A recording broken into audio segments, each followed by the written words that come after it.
할렐루야. 인사하십시다. 잘 오셨습니다. 최고의 복된 자리에 오셨습니다. 최고의 은혜 자리에 오셨습니다. 네, 감사합니다.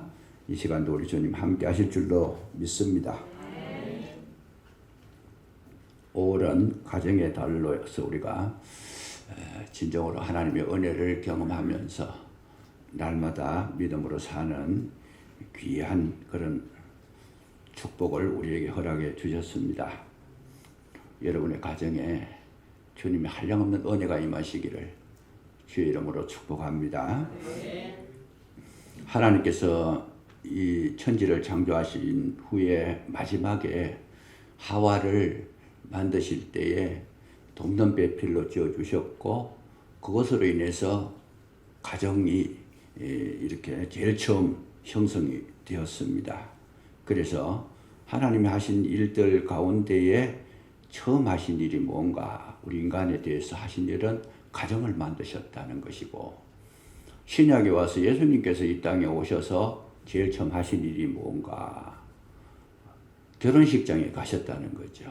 가정 속에 하나님의 역사가 나타나는 것을 보여주시는 그런 측면에서 혼인잔치에 가셨다.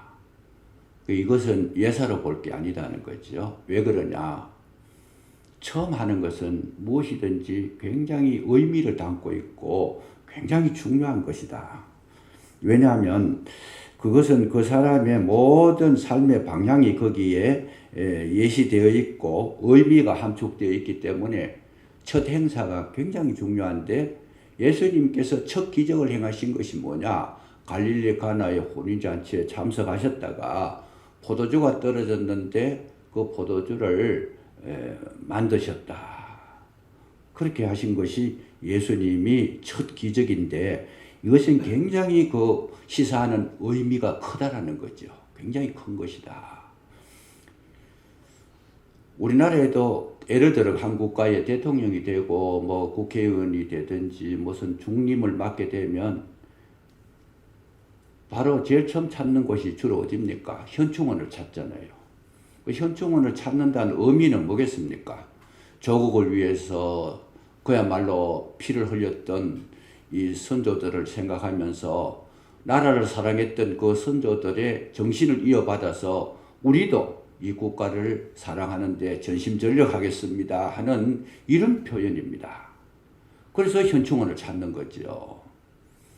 그래서 물론 뭐 다른 의미를 가지고 오는 분도 계시겠지만은 원초적인 그런 어떤 의미는 거기에 있다라는 거죠. 그래서 이 첫 발걸음이 굉장히 중요한 겁니다. 제가 목사가 설교를 할 때에도 이 서론이 굉장히 중요합니다. 왜냐하면 이 서론에서 이미 전체를 다 합류하고 있다는 거죠. 그래서 이것이 굉장히 중요한데, 여러분들이 첫 행동, 이 삶이 어디에서부터 출발하는가 하는 거, 이것을 한번 살펴보실 필요가 있습니다. 예수님께서 이 땅에 오신 것은 뭐냐 하면 가정을 세우기 위해서 오셨고, 또 가정 속에 뭘 주시려고 오셨느냐? 기쁨을 주시러 오셨다는 거예요. 행복을 주시러 오셨다. 그래서 예수님의 말씀이 뭐냐 하면 요한복음 10장 10절에 보면 내가 여기 이 세상에 온 것이 뭡니까? 생명을 얻게 하고 풍성케 하려 함이라. 예수님이 오신 목적을 분명히 설정해 놓고 예수님께서 살으셨다는 거죠. 그냥 대충 뭐 왔으니까 그냥 세월만 보내고 가신 것이 아니고 확실한 그런 어떤 목표를 가지고 그 삶을 사셨는데, 생명을 구원하게 하시고 풍성하게 하신다는 겁니다. 그래서 그 생명을 얻게 하고 풍성하게 하는 것이 어디서부터 출발하느냐? 가정에서부터 한다라는 거예요. 그래서 오늘날 우리가 저와 여러분 가정이 모든 하나님께서 복을 주시는 근거지가 되고, 가정을 통해서 모여지면 또 교회가 되는 것이고, 그래서 하나님께서 세우신 가장 중요한 것은 뭐냐? 가정과 교회인 줄로 믿으시기 바랍니다. 그래서 그 가정에 대해서 주님께서 원하시는 것이 뭔가? 가정의 회복을 원하시고, 하나님의 은혜가 임하기를 원하시고, 하나님의 기뻐하시는 가정이 되기를 원하시고, 모든 복을 받아 누리는 기반을 참 구축하는 곳이 여러분 가정이라고 하는 사실 믿으시기 바랍니다. 그래서 우리가 살아갈 때에 무슨 일이든지 어떤 일들이 생겼을 때에 어디로 가져가야 되느냐? 가정으로 가져가야 된다는 거죠. 예를 들어 가지고 내가 은혜를 받았다. 교회에서 은혜를 받았다 그러면 그 은혜를 제일 처음 어디로 가져가야 돼요? 가정으로 가져가 가지고 그 가정에는 구성원이 누가 있어요? 요즘은 뭐 그렇지 않습니다만은 좀 전 과거만 해도 거기에 부모가 계시고 부부가 있고 자녀가 있었어요. 근데 이 가정 속에서 이제 그 은혜가 살아나야 된다는 거죠. 교회에서 은혜를 받았다. 그래서 그 은혜의 시발점이 가정에서부터 출발해서 가정 식구들이 다 은혜를 받도록 하는 것. 그것이 하나님의 기뻐하시는 뜻인 줄로 믿으시기 바랍니다. 그리고 여러분들이 경제생활을 하셔가지고 돈을 벌었다. 그럼 그 돈 버는 걸 어디로 가져가야 돼요? 가정으로 가져가야 돼요. 대부분이 그렇게 합니다만 간혹 보면 돈을 벌어가지고 집으로 가는 중간에 그만 흘러버려요. 그냥. 그건 불행한 거죠. 그래서 돈을 벌면 요즘은 뭐 그런 일이 없습니다만 옛날에는 월급을 받아서 현찰로 받아가지고 그걸 집에 가져가는 동안에 중간에 들릴 때가 많아요. 그래가지고 집에 가면 그냥 봉투가 얇아지고 그런 시절이 있었는데 그것이 많이 들리는 거 그것이 불행하다는 거죠. 요즘은 뭐 이 전산으로 다 해버리니까 돈을 벌어도 만져보지도 못합니다. 가정에 그대로 지내가니까 이런 말은 뭐 별로 할 필요가 없지만은 어쨌든 그 중심 내용이 뭡니까? 가정으로 가져가야 된다는 거예요. 그래서 누가 제일 소중해요? 부모님이 소중하고 또 부부가 소중하고 자녀가 소중한 것이죠. 거기에 쓰이는 그 돈이 아주 소중한 것이라는 거예요. 그랬을 때에 오늘 우리의 삶의 전체가 뭐냐? 모든 축복의 근거를 가정에서 이루어내야 된다라는 것.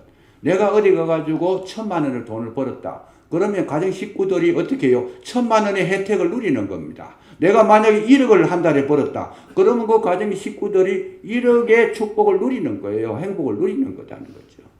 그러니까 모든 것은 가정 중심으로 움직여야 된다.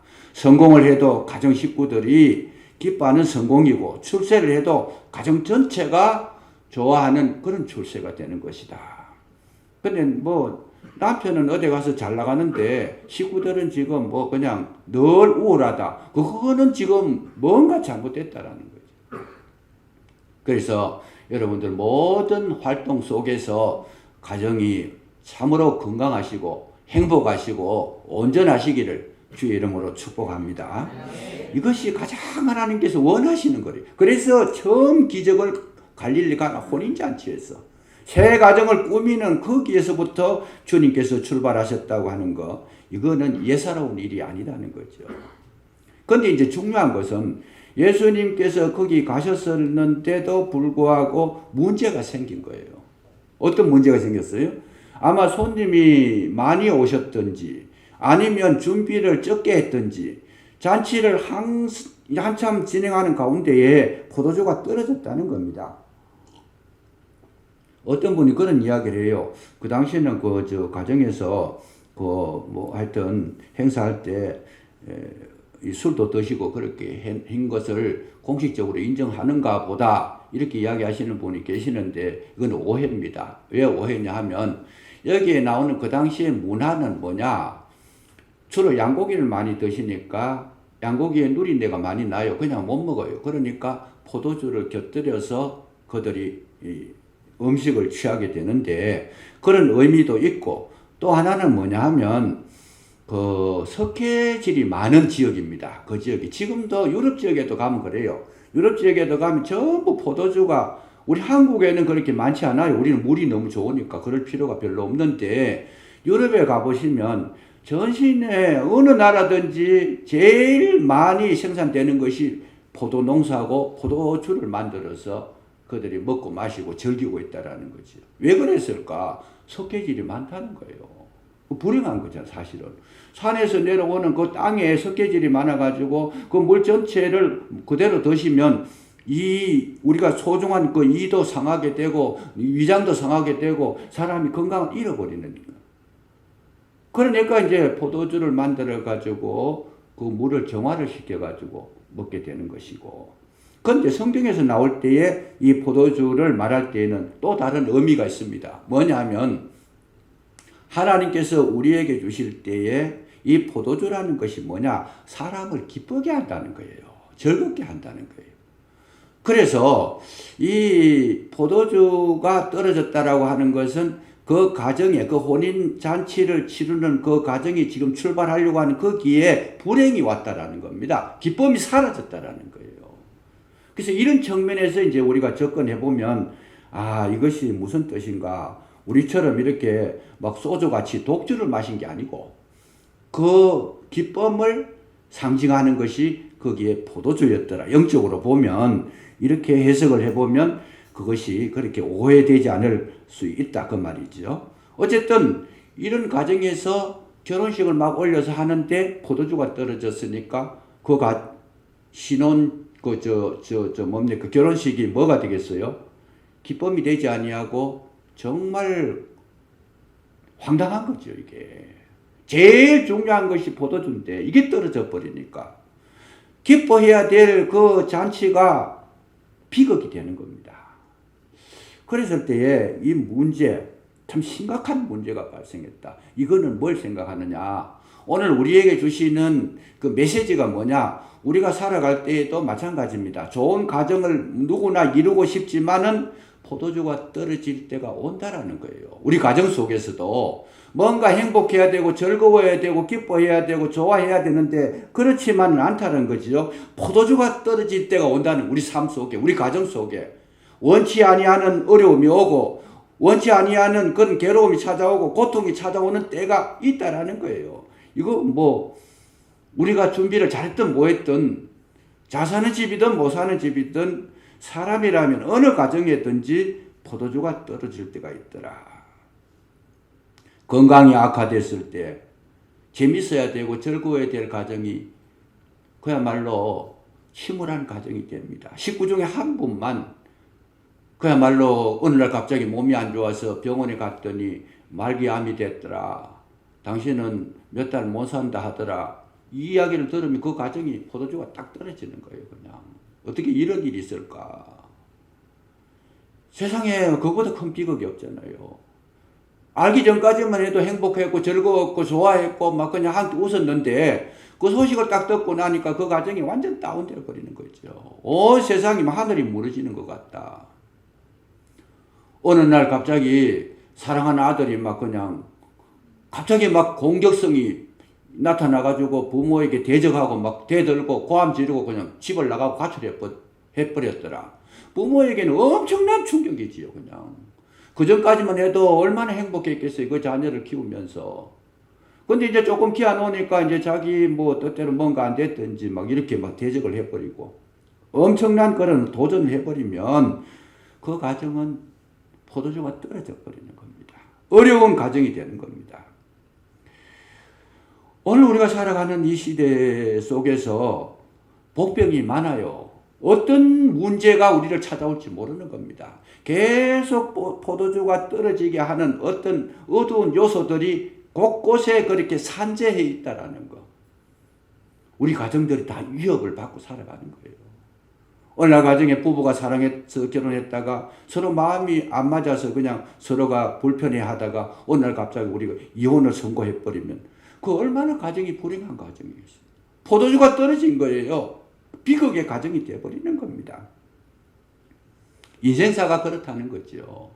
이스라엘 백성이 홍해가에서 서 있다가 얼마나 그들이 괴로워하다가 하나님께서 홍해를 갈라가지고 홍해를 건넜을 때 얼마나 기뻐했어요. 그냥 좋아가지고 모든 백성들이 막 춤을 추고 노래하고 막 이렇게 기뻐했는데 그 기쁨도 잠시, 막상 도착해 보니까 먹을 것도 없고 가보니까 마실 물도 없는 거예요. 그래서 사흘길을 가가지고 이 우물을 발견했는데 그걸 떠서 먹어보니까 물이 써서 못 먹겠더라. 그래서 말하라 그런다. 말하라.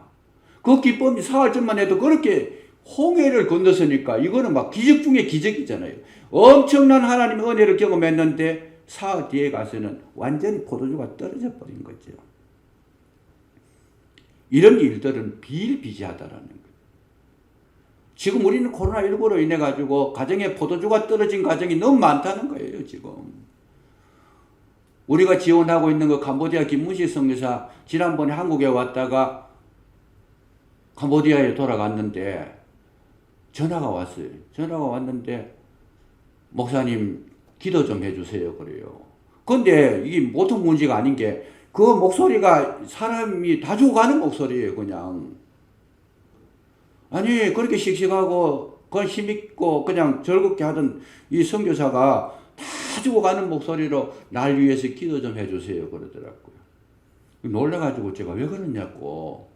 그래서 이렇게 다고쳐 물었더니 한국에 왔다가 뭐 여러 가지 어려움이 좀 있었던가 봐요. 있었는데 그때 이제 제가 와서 여기 한국에 왔을 때 식사 대접을 잘했습니다. 굉장히 맛있게 드시고 막 그냥 좋아하고 그렇게 갔는데 이 몸이 아파가지고 치료를 받았는데 이 어깨가 50견이 와가지고 어깨도 못 쓰고 막 괴로웠다가 간신히 조금 회복해가지고 캄보디아를 갔는데 캄보디아 가니까 격리를 시키잖아요. 코로나 시대니까. 14일간 격리를 시키는데 호텔에다가 집어넣었는데 호텔이라는 것이 어떤 호텔이냐면 창문도 없는 호텔이고 문도 못 열게 하고 그냥 밥만 넣어주는데 밥도 뭐 먹지도 못할 거 그런 거 창문을 통해서 이렇게 넣어주는데 불도 그렇게 못 쓰고 캄캄한 데에 14일을 있으니까 이분이 완전히 정신적으로 완전히 문제가 생긴 거예요. 막 우울증이 오고 공황장애가 오고 완전히 막 사람이 초죽음이 됐어요. 14일 동안에. 그래서 14일 만에 거기서 나와가 집에를 갔는데 일어서지도 못하겠고 세상이 허무하고 우울하고 내가 왜 이렇게 됐는지 모르겠습니다. 그러면서 참 나를 위해서 좀 기도를 해 주십시오. 그야말로 포도주가 완전히 바닥이 나버렸어요. 그렇게 힘있게 그렇게 사역하던 그분이. 그래서 제가 기도를 했습니다. 기도를 하면서 힘을 내라고 하나님께서 함께 하실 거라고 주님을 바라보시라고 그렇게 위로를 하고 권면을 했는데 한 두세 달 지나고 나니까 좀 회복이 많이 됐다 그러면서 반갑게 그렇게 연락이 오긴 왔는데 우리가 살아가다 보면 이런 일들이 부지기수로 일어날 수 있다는 거죠. 그래서 이런 어려움이 닥쳤을 때 이 가정에 이 문제를 해결하는 것이 어떤 것이었는가?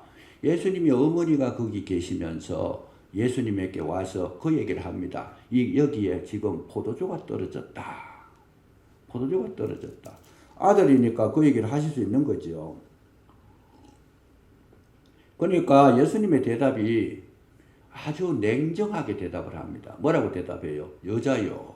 여자요. 그것이 나하고 무슨 상관이 있습니까? 아직 내 때가 이르지 않았습니다.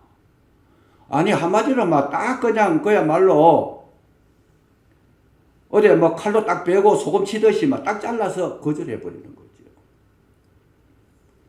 여자여 그랬다는 거. 여자여라는 말은 그 당시에 굉장히 존경하는 말입니다. 말은 이 3인칭 뭐 존칭으로서 아주 그냥 존중한 의미긴 하지만은 그렇지만은 어머니한테 여자여 하는 거는 안 맞아요, 그게.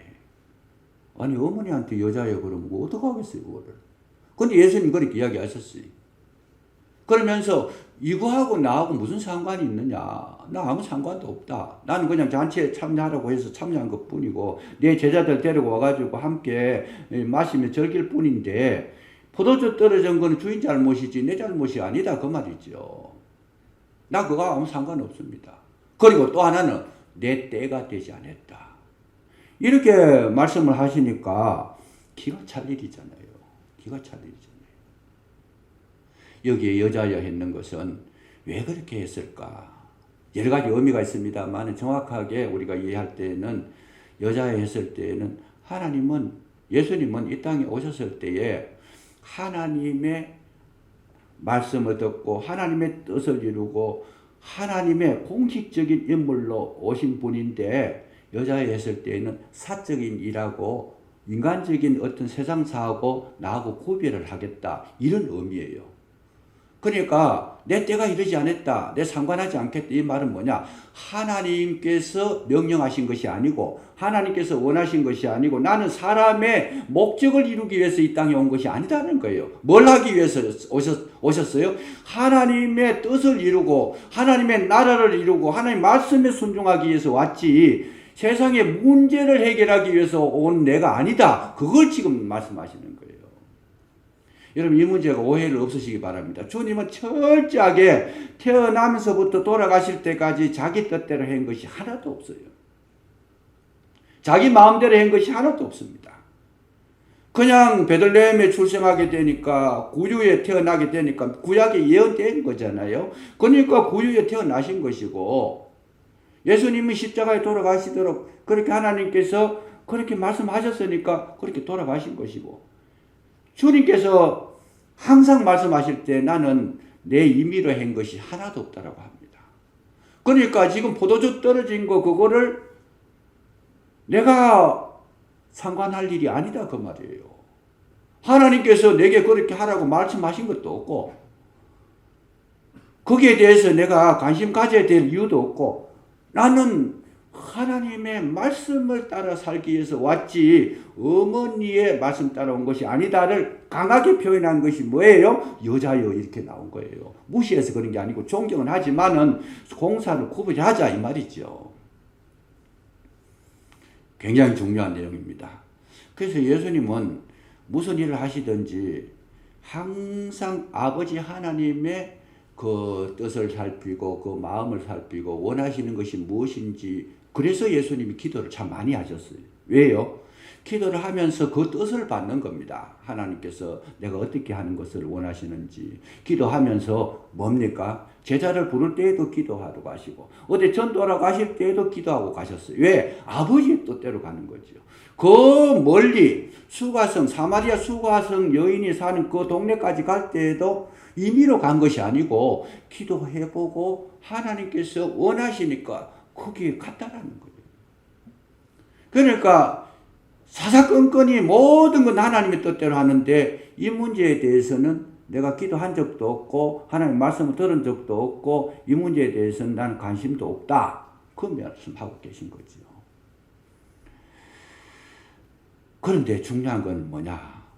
근데 예수님의 어머니가 지금 신기한 행동을 하고 계셔요. 뭐라고 하면 예수님의 말을 듣지도 않고 하인들한테 뭐라고 이야기하느냐 하면 아마 하인들이라고 했는 거 보니 그 집이 잘 사는 집이고 예수님이 그 가정의 친척이 되는 것 같아요. 예수님의 어머니가 친척이 되고 아마 그 주도권을 쥐고 계시는 그런 위치에 있는 것 같아요.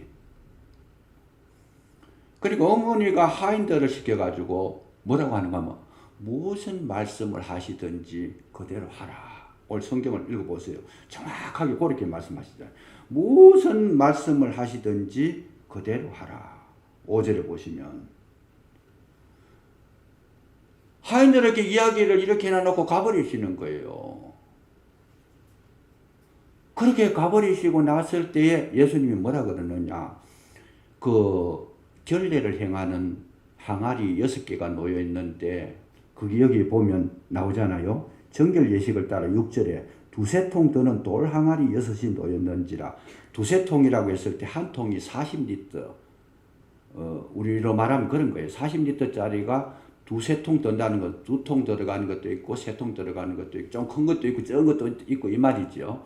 두세 통 드는 돌 항아리 6이 놓였는데 이거는 뭐 하느냐? 정결례를 하는 것이다. 들어갈 때에 그거는 먼지가 많은 지역이라서 손발을 씻고 깨끗하게 해서 잔치에 참여하고 모든 것 그렇게 하는 그런 풍습이 있는데 돌 6이 놓였는데 거기에 하인들이 왔을 때 예수님께서 물을 갖다 부으라 그래요. 물을 갖다 부으라. 여러분 예수님이 상관없다고 말씀하시면서 내 때가 아니라고 말씀하셨는데 근데 왜 이렇게 하셨을까? 이게 굉장히 중요합니다. 여러분 예수님의 어머니는 이 문제를 예수님께서 해결하실 것을 믿었어요. 믿고는 하인들에게 그 일을 맡기고는 예수님은 사라지신 거예요. 저 어머니는 사라지신 거예요.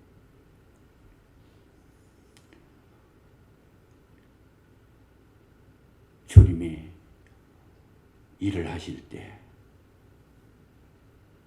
오늘 우리에게 문제가 생겼을 때, 어려움이 왔을 때, 이 문제를 해결하는 방법이 어디에 있는가? 여러분, 예수님의 어머니처럼 내 이런 모든 문제를 주님 앞에 맡기면 내 문제가 주님의 문제가 되는 줄로 믿으시기 바랍니다. 바로 이거였어요. 내 때도 아니고 상관도 아니지만은 그러나 내 모든 문제를 주님께 여기 와서 이야기했다는, 기도했다라는 거잖아요. 이야기하고 그냥 하인들 이렇게 명령하고 어머니는 사라져 버렸다. 뭐냐? 완전히 그냥 예수님께 딱 맡기고 가신 거예요, 그냥. 여기에 놀라운 비밀이 있어요. 어떤 비밀이 있어요? 하나님은 오늘도 우리의 모든 문제를 주님 앞에 드릴 때에 그건 이미 내 문제가 아니고 주님의 문제가 되어버리고 내 사건이 아니고 주님의 사건이 되고 내 어려움이 아니고 주님의 어려움이 되고 여러분 우리가 맡기는 그 순간 모든 것이 다 전가되는 줄로 믿으시기 바랍니다. 내가 십자가에 달리신 예수님을 믿을 때 내 죄가 누구의 죄로? 예수님의 죄로 넘어가 버린다는 거예요. 이것이 기독교의 가장 큰 진리였어요. 내가 가지고 있는 어떤 악한 것이라도 어떤 나쁜 것이라도 문제라도 불가항력적인 그런 사건들이라도 이것을 주님께 드렸을 적에 맡기고 드렸을 적에는 이미 그 문제는 주님의 문제가 되고 나는 거기서 노임을 받는다는 거야. 이걸 여기에서 가르쳐 주신 것이고 예수님께서 저와 여러분을 지금 이렇게 다스리는 그 원리 가운데서도 우리 가정 속에 여러분 모든 문제를 주님 앞에 나오셔가지고 기도하시고 맡기시면 그 문제가 해결될 줄로 믿으시기 바랍니다. 왜요? 내 문제가 아니라는 거예요. 벌써 떠나버렸다는 내 손에서. 올해 가정의 달에 여러분 가정이 행복하시기를 원하시면 모든 일들에 있어서 사사건건히 주님 앞에 기도하시고 주님 앞에 내어놓으시고 주님 앞에 맡기시기를 주의 이름으로 축복합니다. 이거가 있어야 된다는 거예요. 그 우리는 문제를 가지고 내가 고민하니까 문제 해결이 안 되는 거예요. 계속 그냥 그 문제가 해결 안 되는 게 아니고 더 커져버리고 얽혀버리고 그냥 더 그냥 미궁으로 빠져버리니까 인생이 고달프잖아요. 그래서 저도 이제 이런 성경을 보면서 안타까운 것 중에 하나가 뭐냐. 가정은 굉장히 힘들고 어려운데 전혀 기도하고는 담사버리고 그런 가정들이 들어있더라는 거예요. 들어있어요, 보면. 그랬을 때 그 문제가 해결되겠는가? 불가능합니다. 왜? 인간의 힘, 내 힘으로는 어차피 안 되는 문제잖아요. 포도주가 떨어졌는 걸 포도주를 만든다는 거 이거는 금방 되는 거 아니에요. 이게 포도주는요 숙성이 돼야 돼가지고 이건 오랜 시간이 걸려야 되는 건데 포도주 떨어졌다 금방 해결되는 거 인간의 힘으로는 안 되는 거예요. 내가 예를 들어 가지고 말기암이 됐다 3개월 값에 못 산다 그러면 인간의 문제로 해결할 수 없는 거예요. 그게 이런 문제를 내가 해결한다고 끌어안고 있으니까 그 문제가 심각해지는데 이미 그 문제가 일어났다고 했을 때 우리 뭐부터 해야 되느냐? 주의 이름을 부르시기 바랍니다. 어머니가 예수님을 찾아와가지고 이야기한 거예요. 듣든지 안 듣든지 아예 포도주가 떨어졌다. 기도한다는 거예요. 그게 알려줬다는 거예요. 굉장히 중요한 거죠. 굉장히 중요한. 그랬을 때 예수님은 반응 보이지 않습니다. 반응을 보이지 않아요. 그런 곳이 성경에 곳곳이 나타나요. 예수님 앞에 해결받으러 왔는데 예수님이 외면해버리는 경우가 허다히 나타나는 거예요. 그렇든지 말든지 내가 할 수 있는 거는 기도하는 거예요. 매달리는 거예요. 주님, 내 형편이 이렇습니다. 나는 지금 사형선고 받았습니다. 우리 가정이 지금 경제가 어렵습니다. 나는 지금 심각한 이런 문제가 내 속에서 발생했습니다. 이거 기도 드리는 거잖아요. 그냥. 그래서 안타까운 게 뭐냐 하면 문제는 심각한데 기도할 마음을 가지지 않으니까 목사가 기도하는 거는 뭐냐? 기도할 수 있는 마음 주시옵소서. 그 기도밖에 할 게 없어요. 목사가 낫게 할 수도 있는 것도 아니고 솔직하게 말씀드려가지고 목사가 뭐 낫게 한다 그러면 저 다 낫고 우리 성도님들 가족이 전부 다 뭐 모든 적이 다 떠나도록 막 그냥 그렇게 기도하겠는데 주님의 뜻은 기도하고 기도로 자기 문제를 가지고 나와서 주님을 만나시기를 원하시는 줄로 믿으시기 바랍니다. 목사가 하는 것이 아니고 주님이 하시는 거잖아요. 사도 바울이 뭐라 그럽니까? 자기는 중매쟁이라 그랬어요. 예수님과 여러분 사이 나는 중매쟁이다. 그 역할 이상도 아니고 이하도 아니다. 내가 문제 해결하는 거 아니다. 주님을 만나야 된다. 바울이 그런 이야기예요. 대영성가인 바울도 그 얘기를 하고 있어요. 그래서 목사가 기도할 수 있는 거는 저 마음속에 주님 향해서 정말 믿음으로 기도할 수 있도록 그 마음에 은혜를 주옵소서. 여기까지밖에 못하는 거예요. 그랬을 때 그분이 갑자기 은혜로운 마음이 생겨가지고 믿음이 생겨가지고 나와서 열심히 기도하면 어떻게 그러다 기도하다가 주님의 은혜를 받고 능력을 경험하게 되고 정말 그냥 감동적인 순간을 맞이하면 여러분 주님께서 직접 모든 문제를 해결하시고 치료하시고 회복시켜 주실 줄로 믿으시기 바랍니다. 그걸 하시라는 거예요. 그걸 하시라는 거예요. 그걸 기도하라 그러면 예를 들면 막 그냥 지난 것 같아요. 그냥. 어떤 분이 그래요. 기도하라 소리 제일 듣기 싫다는 거예요. 안 되니까. 기도가 안 되니까. 예수님은 어머니는 이 문제를 그래 예수님이 이렇게 가져왔다는 이거 자체가 벌써 은혜고 축복이었어요. 여러분 문제가 생겼을 때 교회 와서 기도하는 거 그 자체가 하나님의 은혜인 줄로 믿으시기 바랍니다. 이미 축복이 시작된 거예요. 그게. 정말 중요한 거죠. 오늘 우리가 살아가는데 모든 문제는 어디서부터 해결되는가? 주님과의 만남에서부터 실마리가 풀려질 줄로 믿으시기 바랍니다. 이것이 지혜라는 거예요. 그 예수님께서 하인들이 너 시킨 대로 해라고 어머니가 부탁하고 가버리니까 예수님이 맡아가지고 어쩔 수 없잖아요. 어머니가 시켰는데 그걸 맡아가지고 여기 물을 갖다 채우라. 지금 그 말씀을 하고 있더라는 거죠. 그 말씀하고 있더라. 그러니까 하인들이 시켰으니까 그대로 순종해서 했습니다. 순종해서 했더니 물을 떠다 주니까 그 물이 변하여 포도주가 됐더라. 그 어떤 분 또 그런 걸 이야기해요. 뭐라고 하는가 하면 도대체 포도주가 언제 변했을까?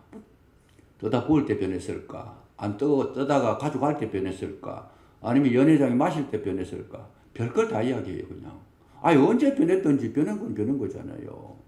그건 한 가지 우리가 이제 주의해서 볼 거는 주님께서 말씀하신 내용을 근거로 해서 보면 여러분 연회장에 마실 때 변했다 하는 것이 제일 이렇게 참 이해하기가 쉬운 것이 왜?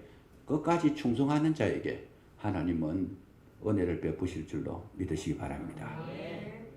떠다주라 그랬는데 지금 물인데 왜 떠다줘요? 이러면 안 변한다는 거예요. 그거를. 끝까지 연회장 입에까지 갖다 주면 그 당시에 그냥 순간적으로 변할 수 있다. 이건 해석인데 이치가 타당한 해석이라는 거죠.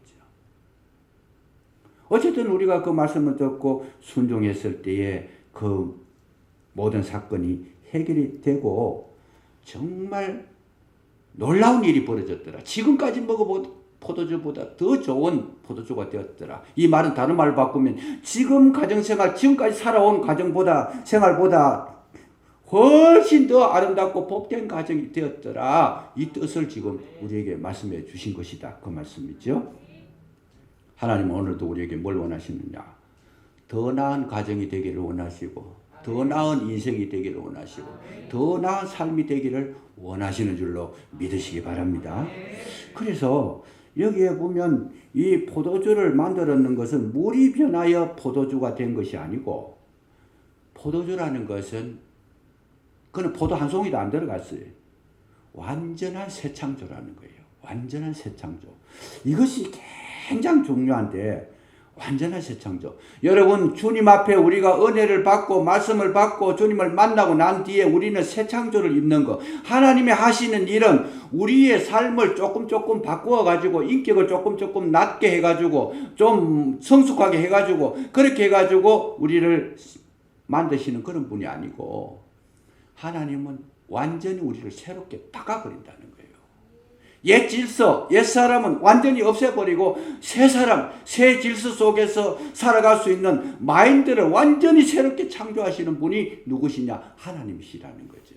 그래서 옛 질서에 속한 사람은 무슨 문제가 생기면 염려하고 걱정하고 괴로워하고 두려워하고 낙심하고 그런데 옛 질서에 속하면 새 질서, 새 창조 속에서 새로움을 입은 사람, 우리는 새로운 피조물이 되었는데 보라 이전 것은 지나갔으니 새 것이 되었도다. 새로운 피조물은 어떠냐? 어떤 문제가 일어나도 새로운 피조물은 낙심하거나 절망하거나 근심하거나 걱정하는 것이 아니고 새로운 피조물은 현재의 어떤 어려움이든지 극복하고 이겨낼 수 있는 전혀 다른 존재로 하나님께서 만들어 주셨던 것이 새 포도주라는 거예요. 그러니까 예수 믿고 거듭나서 새로운 피조물이 되면 이제는 세상 문제 때문에 염려하거나 걱정하거나 괴로워하거나 거기에 시달려서 괴롭힘을 당하면서 우울하게 사는 것이 아니고 새로운 피조물은 모든 어두운 환경을 다스리며 살아가는 능력자가 되게 하시도록 만들어 주신 줄로 믿으시기 바랍니다.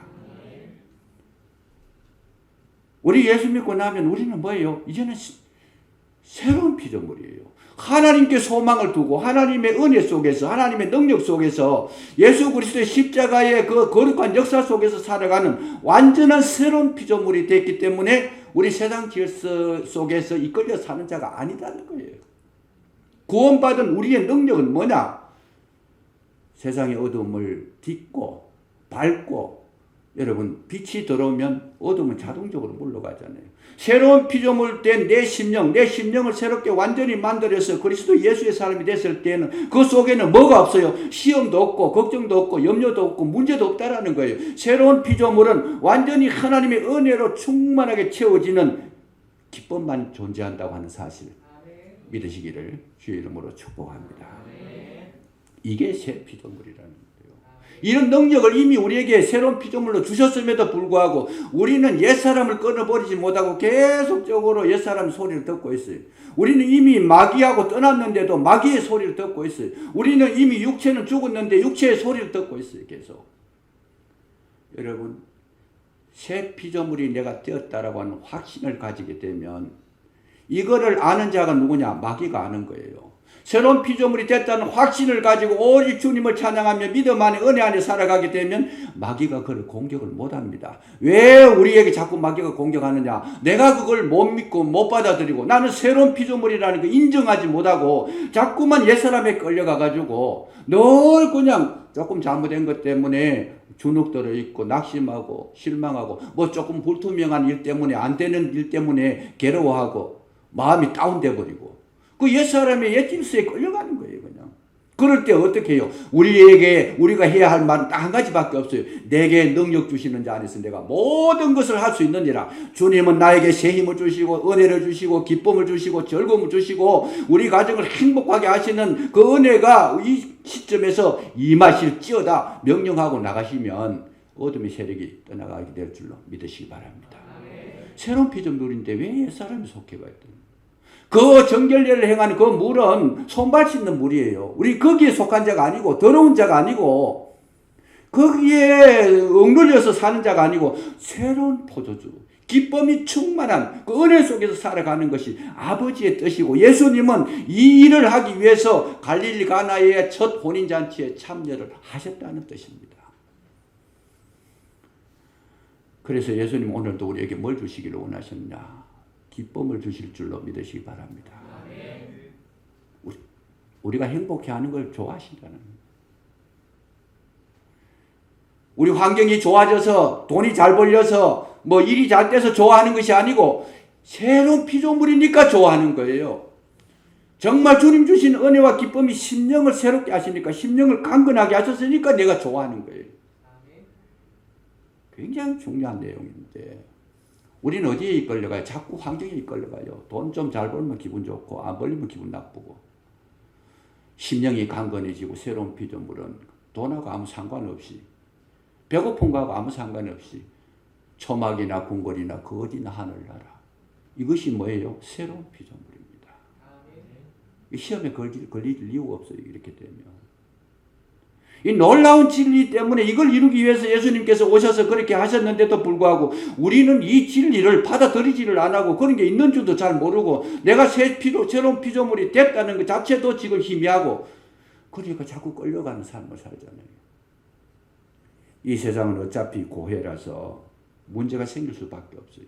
그런데 주님은 뭐냐? 우리의 문제에 휘말려서 사는 것을 기뻐하시지 않고 문제를 밟고 딛고 일어서서 하나님을 찬양하는 그런 모습을 주님께서 원하고 계시는 줄로 믿으시기 바랍니다. 바울과 실라가 빌립보 감옥에 갇혔을 때에 환경은 지금 죽을 지경이지만은 그들이 했는 건 뭐냐 하면 기도하고 참여했다. 환경에 얽매이지 않았다 그 말이에요. 그러니까 환경에 얽매이지 안 하고 기도하고 참여하니까 옥터가 움직이고 옥문이 열리고 창고가 풀려지고 환경이 그들의 능력에 지배를 당했다 그런 뜻이에요. 저와 여러분의 삶이 환경에 이끌려 살아갑니까? 아니면 새로운 피조물에 주님의 주시는 능력에 이끌려 살아가느냐? 결단하셔야 됩니다. 계속 끌려 살 거냐? 내 심령에 새 포도주가 넘치면 환경이 지배를 당합니다. 환경이 어려운 환경이 물러가게 되고 모든 사건이 해결되는데 내 심령에 이런 능력을 경험하지 못하면 환경이 나를 지배해버립니다. 뭐가 좋은 삶인지, 예수님이 이 땅 오셔서 뭘 하시는 건지 이거를 정확하게 이해하시면서 여러분 올 가정의 달에 주님의 능력으로 새로운 피조물이 된 새 포도주의 가정이 되셔서 늘 감사하시고 기뻐하시고 또 이 코로나도 능히 극복하면서 여러분 날마다 찬송의 소리가 울려나오는 귀한 가정들 되시기를 주의 이름으로 축복합니다. 기도하겠습니다. 감사합니다. 아버지 하나님, 이 시간 주님께서 이 땅에 오셔서 갈릴리 가나 혼인잔치에서 행하셨던 그 놀라운 복된 사건들을 통해서 말씀을 잠깐 살펴싸운데 이 은혜가 우리 심령 속에 우리 가정 속에 흘러들어와 이제는 내 속에서 그리스도께서 사시고 날마다 감격이 있게 하시고 새 포도주를 마시는 그 은혜 속에서 살아갈 수 있도록 도와주시기를 간절히 기도하고 원하오니 믿음을 회복시켜 주시옵소서. 우리 마음의 기쁨을 회복시켜 주시고 우리 가정이 정말 복된 가정들이 다 될 수 있도록 인도해 주시옵소서. 날마다 기도와 찬송이 끊어지지 않은 복된 가정들 이루어 주시옵소서. 예수님 이름으로 감사기도 드리옵나이다. 아멘.